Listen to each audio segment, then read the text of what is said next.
Resilient, that's how British American Tobacco has described its annual financial performance. Chief Executive Taddy Morocco says the group faced a challenging macro environment, but the firm's new categories delivered continued volume-led revenue growth and increased profitability. And this helped it secure a 5.2% rise in full-year profit. British American Tobacco is looking to its new categories for growth. Alongside the group's results, the company also announced that it has submitted an application to make certain health claims about its Glow Hyper Pro device in the United States. The move suggests the company is considering launching heated tobacco products in the world's biggest market for smoking alternatives. ArcelorMittal South Africa has slipped into the red. The steelmaker has posted an annual headline loss per share of 170 cents. That's from earnings of 234 cents previously. AMSA has had to contend with a low demand environment in almost all its markets during the year. And as a result, prices came under pressure. Slow growth in China also resulted in a substantial increase in Chinese steel exports. Looking ahead, the group has noted that the World Steel Association expects a small increase in demand. While on home ground, AMSA says its operations will still be affected by failings at Transnet as well as load shedding. Sticking with news from ArcelorMittal South Africa, the group says it will defer the closure of its long steel business by 6 months. That's to give it time to pursue various initiatives with the government, state utilities and workers. AMSA says there has been constructive progress in its engagement and there are several interventions that could salvage the business and save around 3,500 jobs. The firm announced its plans to close the unit last November and cited low demand and infrastructure challenges, which have increased costs as reasons for the decision.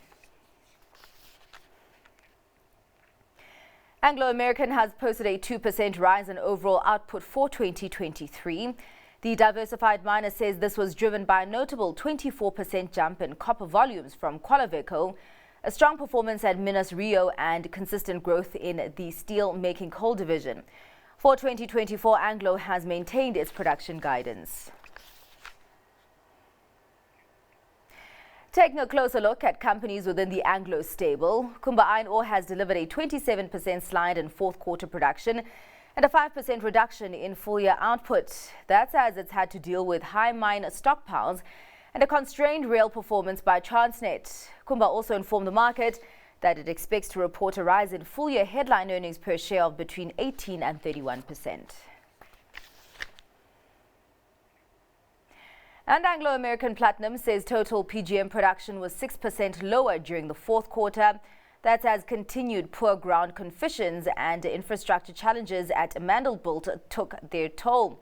Amplats also provided profit guidance to the market. For the full year, the miner expects headline earnings per share to be between 67 and 77% lower. The increase is as a result of lower PGM prices, particularly for palladium and rhodium. More financial details will be published on the 19th of February. Meanwhile, Impala Platinum has warned of a profit plunge. The miner expects its interim headline earnings per share to be between 76 and 83% lower. An earlier trading update has stated that the company expected a decrease of at least 20%. The significant reduction is due to lower revenue and higher costs.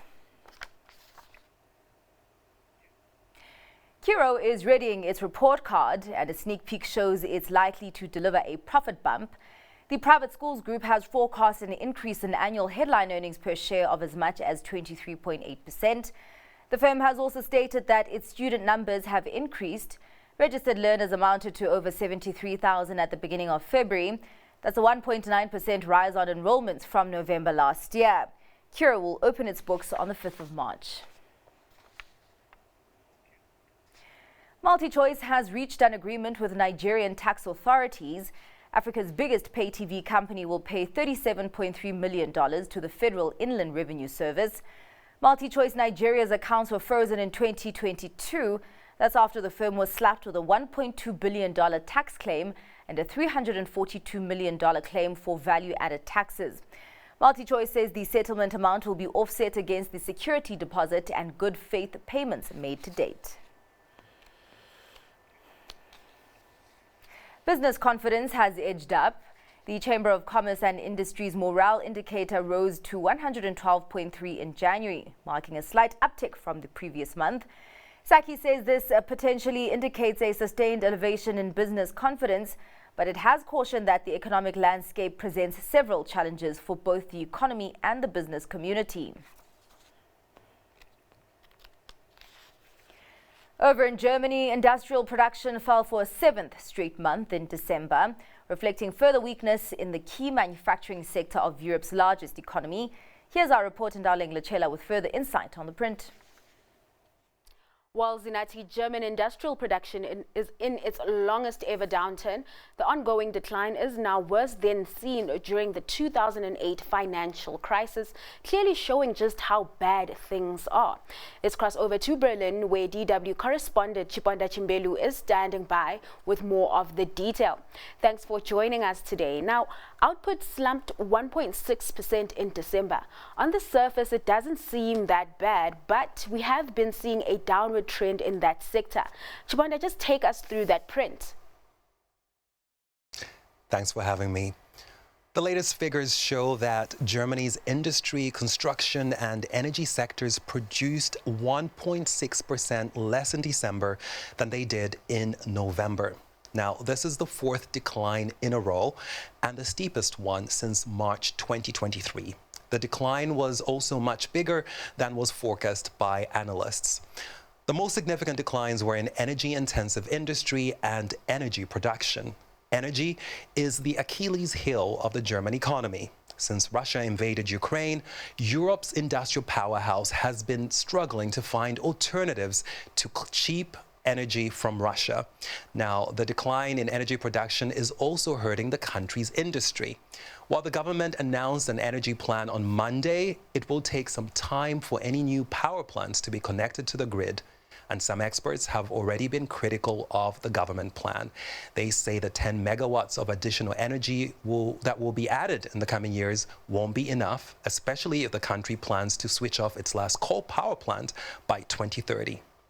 Now, this really is a growth story, right? Now, why is Germany struggling to get its economy back on track, Chiponda?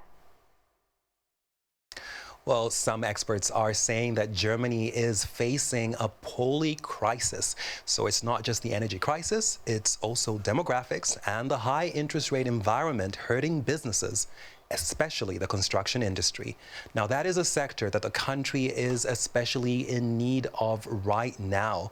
Germany needs at least 700,000 homes, according to one study released last year.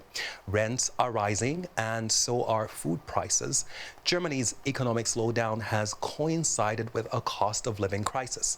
And the fact that the government doesn't appear to be having any answers right now isn't helping. The ongoing discontent with the government may be actually one of the reasons that the country has seen growing support for the far-right AfD party. And that's a trend that corporate Germany is watching with alarm. Businesses fear AfD's anti-immigration rhetoric could make Germany less attractive for skilled workers, which it needs desperately as more and more Germans go into retirement over the coming years. Lastly, what can we expect in the coming months? Any changes? Well, it could be worse news in the coming months, so not just disappointing economic data. It's also the amount of disruption that we are seeing in Germany. People are unhappy about the economic situation, and they are taking to the streets. Just last month, thousands of tractors brought traffic in Berlin's center to a standstill. They blocked roads with thousands of tractors in a protest over fuel subsidy cuts. This week, the latest strike by Lufthansa ground crew and technicians left around 100,000 people stranded yesterday. What we are seeing is that neither the government nor the businesses here have answers to the ongoing challenges. And perhaps that's why we're seeing more people take to the streets or strike. Let's leave it there. Always appreciate your insights. That was Chiponda Chimbelu from Deutsche Welle.